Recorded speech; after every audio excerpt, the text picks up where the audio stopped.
بسم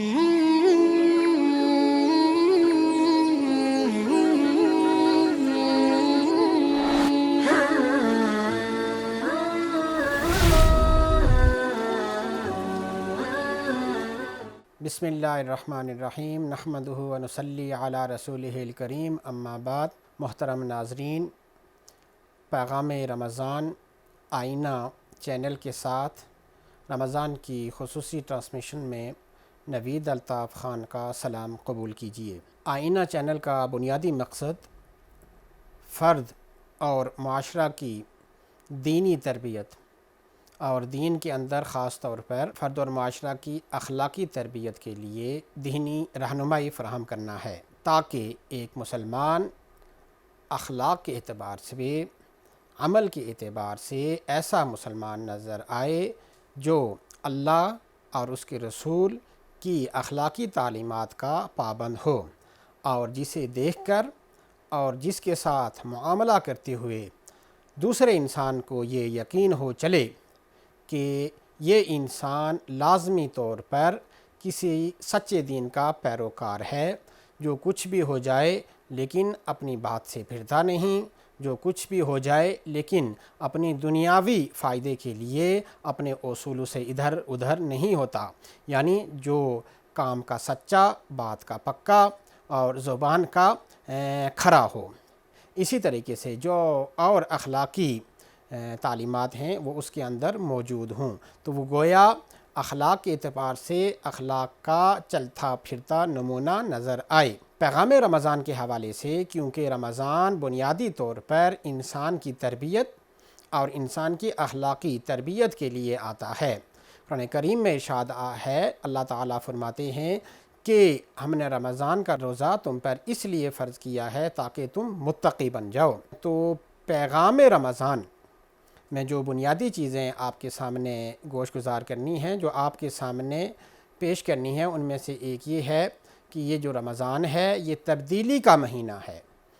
تبدیلی کا مہینہ اس طور پر ہے کہ اللہ تعالیٰ انسان سے یہ چاہتا ہے کہ انسان جو رمضان سے پہلے زندگی گزار رہا تھا، جب رمضان میں داخل ہو تو اس ارادے کے ساتھ داخل ہو کہ پیچھے جو غلط حرکات اس سے ہو جاتی تھیں، وہ اعمال جس سے اللہ ناراض ہوتا تھا، وہ اگر اس سے ہو جاتے تھے تو اب وہ اس ارادے کے ساتھ اور اس مصمم پکے ارادے کے ساتھ وہ داخل ہو کہ آئندہ کے بعد رمضان کے اندر اور رمضان کے بعد یہ کام میں نے نہیں کرنے۔ تو گویا رمضان کے بعد کا انسان اور رمضان کے پہلے کے انسان میں ایک فرق محسوس ہو کہ وہ ایک بدلا ہوا انسان ہے۔ تو رمضان کا دوسرا پیغام یہ ہے کہ رمضان بنیادی طور پر تقوی کا مہینہ ہے۔ تقوی کا مطلب ہے بچ جانا۔ حقیقت میں اگر دیکھا جائے تو رمضان نا کا مہینہ ہے، یعنی یہ کام نہیں کرنا، یہ نہیں کرنا، یہ نہیں کرنا، یہ نہیں کرنا، اللہ تعالیٰ نے یہاں فرمایا ہے۔ اور جو کبیرہ گناہ جو عام حالات میں بھی سخت اللہ تعالیٰ کے ہاں ناراضگی کا باعث بنتے ہیں، ان دنوں میں تو ان کے قریب بھی نہیں بھٹکنا۔ یہ چند ایام ہیں، آپ کہیں تو ٹوٹل 4 ویکس بنتے ہیں تقریباً۔ تو ان 4 ویکس میں انسان یہ ارادہ کر کے رمضان میں داخل ہو کہ میں نے کبیرہ گناہوں سے اپنے آپ کو بچانا ہے، اور جو صغیرہ گناہ ہیں ان سے بھی اپنے آپ کو بچانے کی کوشش کرنی ہے۔ تو یہ دوسرا پیغام رمضان کا بنتا ہے۔ اس کے علاوہ رمضان کا ایک پیغام یہ بھی بنتا ہے کہ انسان کمائی کرے، آخرت کی کمائی کرے، زیادہ سے زیادہ آخرت کی کمائی کا مہینہ ہے یہ رمضان، کیونکہ اس میں ہر جو کام ہے اس کی ویلیو بہت آگے چلی جاتی ہے۔ اللہ تعالیٰ کا یہ خود ارشاد ہے، حدیث قدسی میں آتا ہے، آپ صلی اللہ علیہ وسلم نے فرمایا کہ اللہ تعالیٰ فرماتے ہیں کہ روزہ میرے لیے ہے اور میں اس کی جزا دوں گا۔ اس کا مطلب یہ ہے کہ اللہ تعالیٰ کی طرف سے پسندیدہ ترین مہینہ ہے، اور اس میں یہ عمل روزہ رکھنا یہ بھی اللہ کے ہاں بڑا پسندیدہ ہے، اور اس کا اجر اللہ کے ہاں لامحدود ہے۔ تو یہ آخرت کے اعتبار سے کمائی کا مہینہ ہونا چاہیے، اور اس کو ہمیں اس طور پر نہیں گزارنا چاہیے، یا یہ نیت کر کے ہمیں رمضان کے مہینے میں داخل نہیں ہونا چاہیے کہ ہم نے دنیا کمانی ہے۔ اور پوری سال کی کا جو نفع ہے وہ اس مہینے میں سمیٹنا ہے، نہیں، بلکہ رمضان کے اندر ہم نے یہ نیت کر کے جانا ہے کہ دنیا کے مال کے اعتبار سے اگر ہمیں تھوڑی کمی لگ بھی گئی تو کوئی پرواہ نہیں، لیکن آخرت کے اعتبار سے ہم نے رمضان کو خاص طور پر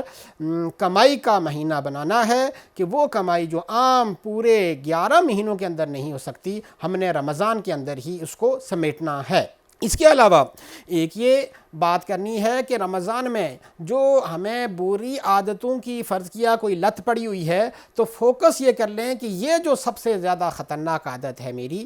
مثلا جھوٹ بولنا ہے، مثلا غیبت کرنا ہے، مثلا بدنظری کرنا انسان کر لیتا ہے جو کبیرہ گناہوں میں سے ہے، یا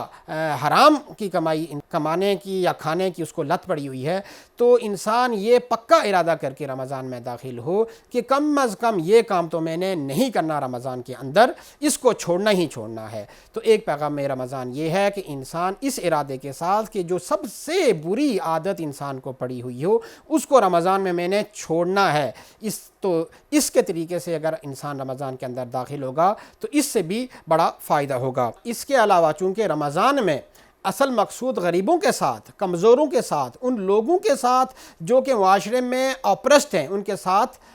ہمدردی پیدا کرنا بھی مقصود ہوتا ہے، تو رمضان میں یہ کوشش کرنی چاہیے کہ زیادہ سے زیادہ دوسروں کو خوش کیا جائے اور زیادہ سے زیادہ ان کے لیے آسانیاں فراہم کی جائیں۔ رمضان کا پیغام ایک یہ بھی ہے کہ رمضان کے اندر قرآن کریم کے ساتھ اچھا تعلق بحال کیا جائے، انسان یہ سوچ کر رمضان کے اندر داخل ہو کہ اس دفعہ میں نے قرآن پاک کو پڑھنا ہے، غور و فکر کے ساتھ پڑھنا ہے، اور قرآن کا جو پیغام ہے اس کو سمجھنا ہے، اس پر عمل کرنا ہے، اپنی اولاد کو اس کی طرف لانا ہے، اور قرآن پاک کا جو پیغام ہے انسانیت کی فلاح کے لیے اس کو دوسروں تک بھی پہنچانا ہے۔ آخر میں ایک اور اہم بات وہ یہ ہے کہ رمضان کا پیغام ایک یہ بھی ہے کہ رمضان کے اندر دعائیں کی جائیں، اور اللہ تعالیٰ انسان سے یہ چاہتا ہے کہ جو بھی انسان کو کوئی ضرورت ہو تو وہ اللہ چاہتا ہے کہ انسان مجھ سے مانگے، تو رمضان میں دعائیں کی جائیں، بڑی بڑی دعائیں کی جائیں، اور رمضان کے اندر یہ کوشش کرنی چاہیے کہ دعائیں لی جائیں، یعنی دوسروں سے دعائیں لی جائیں۔ غریب لوگ ہیں، بے سہارا ہیں، جن کے پاس کھانے پینے کو کچھ نہیں ہے، جو کسی تنگی میں ہیں، جو تنہائی کا شکار ہیں، الغرض جو کچھ ہو سکتا ہے ممکن اس طور پر کہ انسان کا دل خوش کیا جائے اور اس سے دعا لی جائے،